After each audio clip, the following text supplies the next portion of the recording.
আছেন সবাই? আশা করি সকলেই অনেক ভালো আছেন।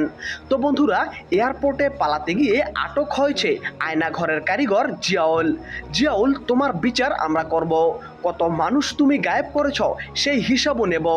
দেশের বিশ্ববিদ্যালয়গুলোর 5 ভিসি আর শিক্ষকগুলো আরেকটা 14 ডিসেম্বর ঘটনার পক্ষে ছিল, তবুও ক্ষমতায় থাকতে চেয়েছিল।